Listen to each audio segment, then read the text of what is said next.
Happy Sabbath. I know it's a blessed privilege that we all can be here today, and I'm grateful, I'm thankful that I can see so many people out. So few we are, but God is good. Amen. You know,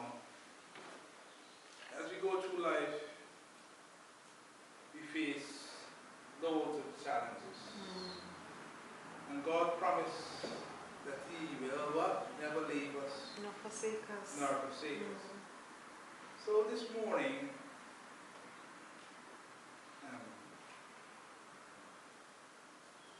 my little ceremony, my little talk with you is entitled, God wants you to be witness.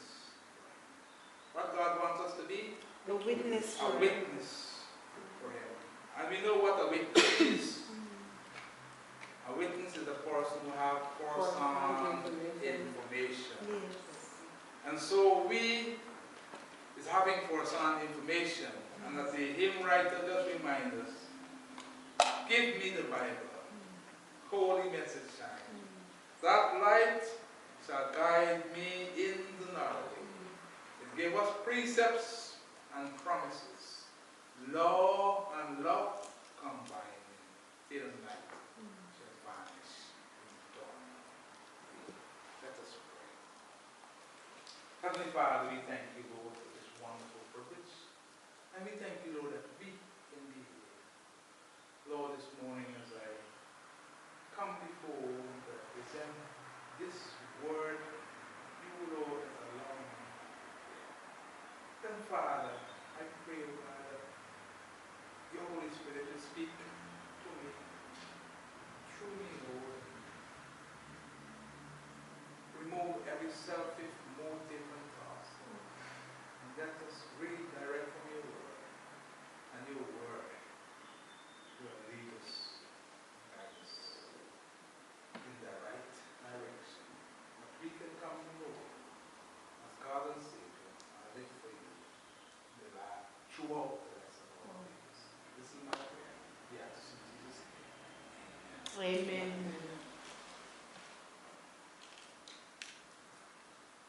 Despite all the challenges that we may have gone through throughout the week, but God is faithful. And God is asking us to be faithful.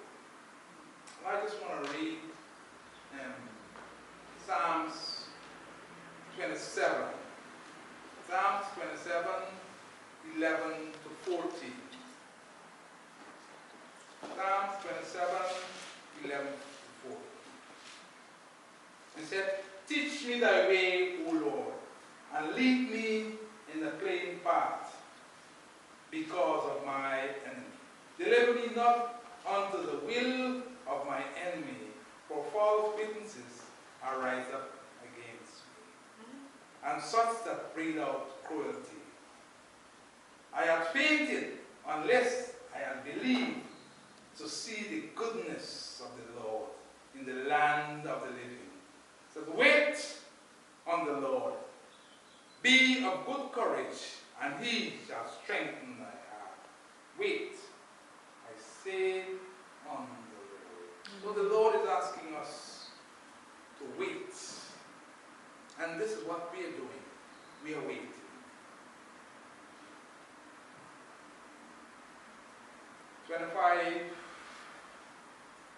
Psalms 25, 4 and 5, before we get into the lesson. Psalms 25, 4 and 5, you're waiting on the Lord. Remember, our God is creating a new heaven and a new world. This way we're going. This is what we are waiting for. Amen? Yes, amen. Okay? Psalms 25, 4 and 5. It says, show me the way, O Lord. Teach me the path. Lead me in thy truth and teach me, for thou art the God of my salvation. On thee do I wait all the day. This morning we are waiting on the Lord. And we are asking the Lord to teach us. We are asking the which is the Bible. He didn't call us here to mock us or to make us ashamed, but he called us for one purpose and one purpose only, to bless, to worship, and to live for him. Hebrews 10:25, Hebrews 10:22 25 and 27 to 29. I just want us to affirm our faith in the Lord. For he promised that he will not leave us nor forsake us. Hebrews 10:22 to 25.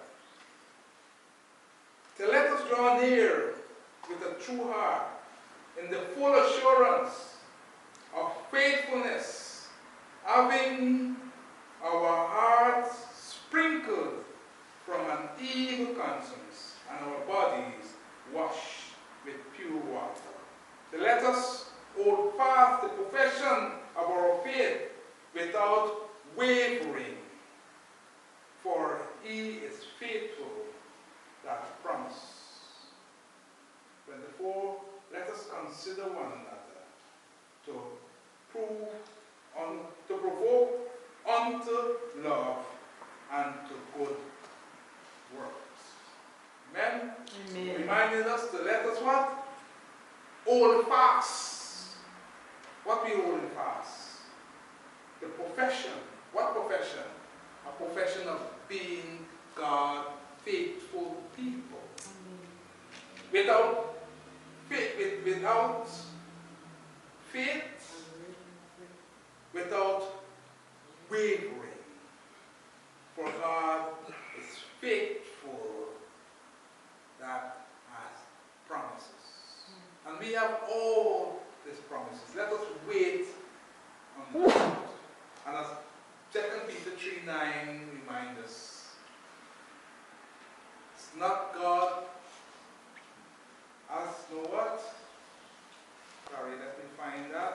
2 Peter 3:9 says, but reading from here. But beloved, be not ignorant of the one thing, that one day is with the Lord as 1,000 years, and 1,000 years as one day. Verse 9, the Lord is not slack concerning his promises, as some men count slackness, but is long-suffering towards, not willing any should perish, but that all should come to repentance. How many? All of us should come to repentance. God, why? Because God is preparing something. He's preparing a new heaven and a new earth. And as I mentioned, my sermon this morning will be very short, but I want us to go right to Revelation 21. Revelation 21. That's the theme of my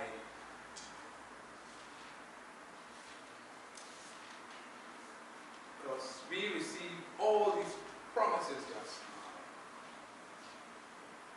now. And now God is going to make his promises sure. Here it said, and I, John, saw a new heaven and a new earth. For the first heaven and the first earth were passed away, and they were no more seen. We read this morning about the judgment that is coming upon this world. And today we know God promised to judge each and every one of us and give us our reward. And he promises here, as we read, that he wished that none should perish. He wished that we should wait patiently on him. Because what he's doing is making a new heaven and a new earth. Amen. And he wants us to be there.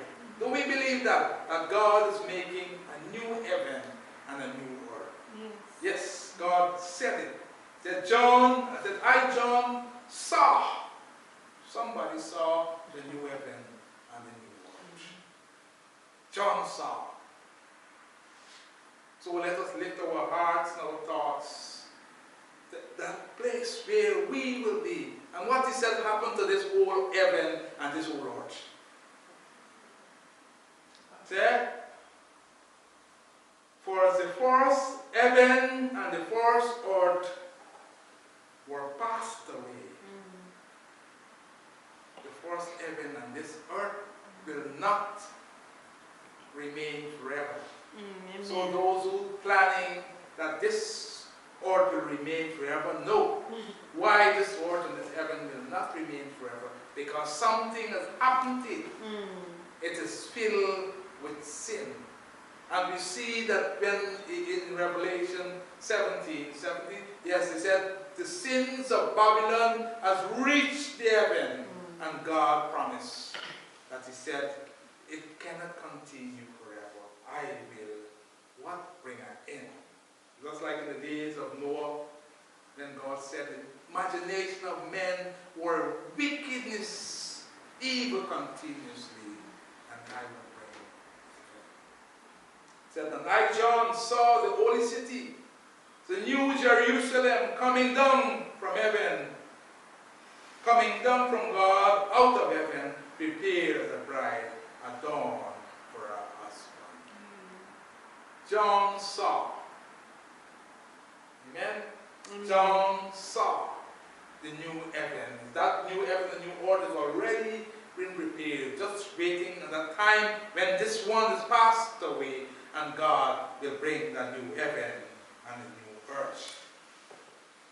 Verse 3 said, and I heard a great voice out of heaven saying, behold, the tabernacle of God is with men, and he will dwell with them, and they shall be his people, and God himself shall be with them, and be their God.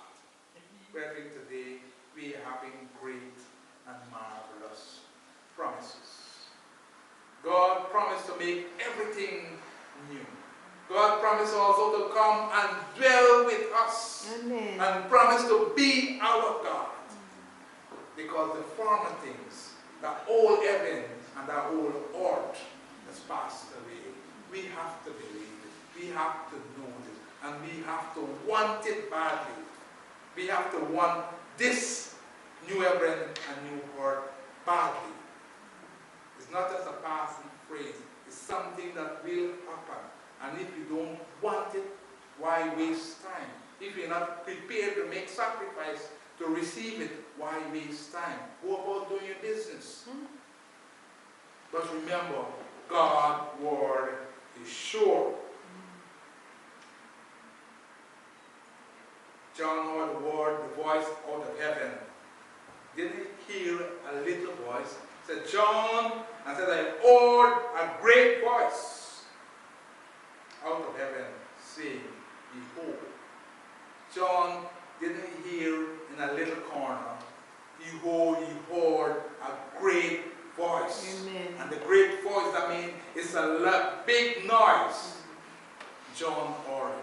He saw the new Jerusalem. He saw the new heaven and the new earth. And God shall do something. Said that God shall wipe away all tears from their eyes. Brethren, there's too much crying, funerals, sickness, death, pain. We are crying all the time. But what God says, and God shall wipe away all tears from their eyes.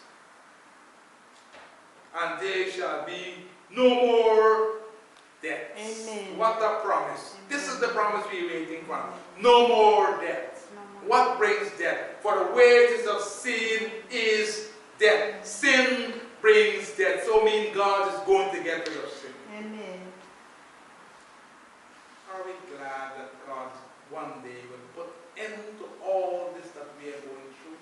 Yes. And as we look and we hear, and a couple of days ago, this which country?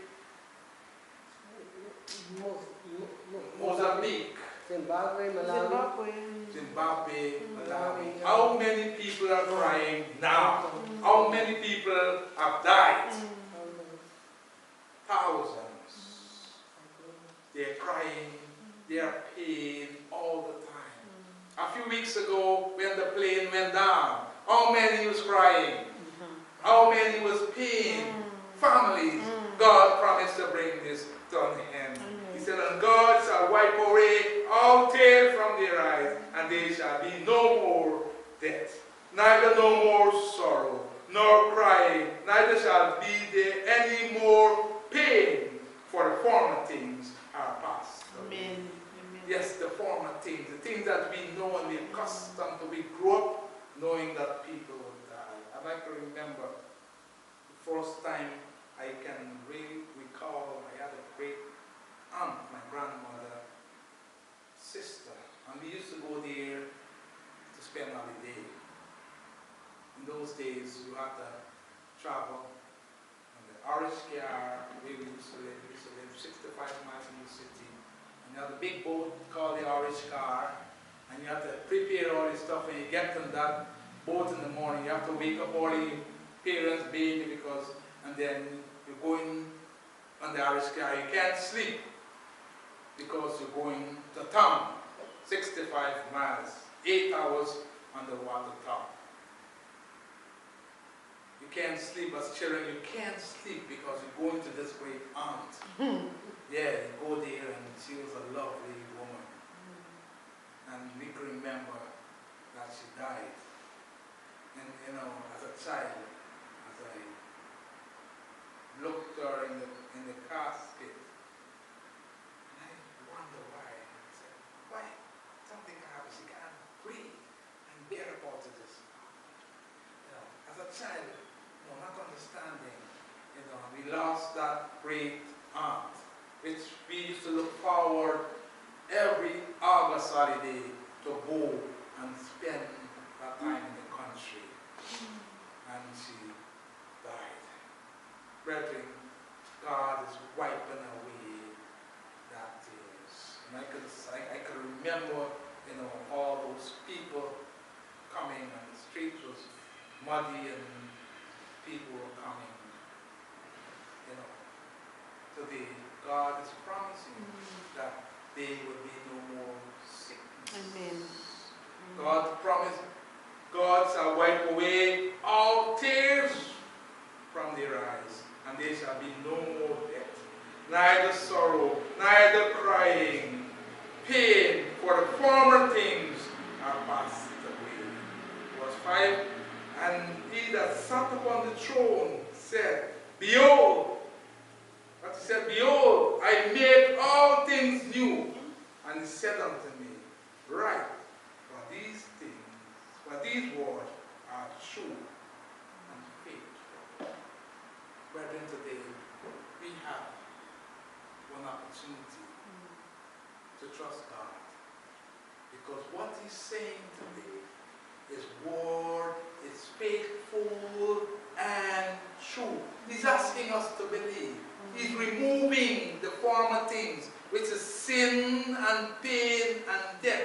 And that's why even in our world today, people are asking the same question, why there is so much sin? If they're not asking why there is so much sorrow, why babies are dying, why this is happening to me. Be asking that question, and that's the only answer for the question, is that because of sin. And God promised that this would not continue. He promised here, and he showed John. John said, I saw, and I heard this. And what God is saying is faithful and true. And he said unto me, it is done. I am the Alpha and Omega, the beginning and the end. And I will give unto him that is the source of the fountain of water of life freely. God said, I am the Alpha and the Omega, the beginning and the end, and He's going to give us something. He's give us that water of life freely. Do we want that water of life? We don't have to buy it. It's giving you freely, but you have to what? Thirsty for it. You have to want it. It says, as the hymn writer reminds us, as the air panted for a stream of cooling water. We know, if you understand what an air is, a deer. And when the deer runs at 60 miles to the hour, the hoof tends to get hot. And in that, when the hoof get hot, they want somewhat, a little water that their feet can dip inside so that they can run again. They panted, that the air panted for that water. So we must want God's. We are thirsting for God's word. We are thirsting for that new life that God is offering, wherein righteousness. And God promised, but all we have to do, we are waiting what? Patiently. Amen. Let us wait patiently. Don't let us lose patience, because that's what the enemy wants. Yes. Lose patience. How long, Lord? How long? Starts in Revelation. How long? No, he said until. Then everything is settled. God has promised. And it says here, and he that overcome. So we have something to do. And as we read in our lesson, we who our minds are what saturated with the word of God. And we make God our foundation. We make God our all in all. He said, but he that overcome shall inherit all things. I will be his God, and he shall be my son. So don't let this world take hold of our life. Don't let this world feel that we cannot live without it. No, God promised that he's going to make a new heaven and a new earth, and all the suffering and that is going on in this world. And God is promising us that all that will come to an end. Amen. Amen. Brethren, as we grow older, as our parents grow older, we don't know how long. But when that time comes, that pain, we cannot describe. And God said he's going to bring this to an end. Amen. Brethren, let us believe and let us trust God, because he is the creator. This morning, and he asked us for a seat. And this is what he's admonishing us here. He said, but the faithful and the unbeliever cannot. And he gave us a list here that who will not. We don't want to be in any of this category that he described here. He said the faithful and the unbelieving and the abominable and the sorcerers and the idolaters and the liars and they that have their part with fire, and the liars, they shall have their part in the lake brought with fire and brimstone, which is the second death. He's just telling us that even we die in this first death, and we die trusting in the Lord, we can receive the promise of this new heaven and of this new earth. Brethren, we need to claim this. But if we are not, we will find ourselves in verse 8, and we don't want to be there. No. We don't want to be there, because this is what? The second death. And that death, there is no more waking up. So this death that we're going through now, brethren, believe that God promised that we can wake up from this death, as Jesus described it, as a what? A sleep.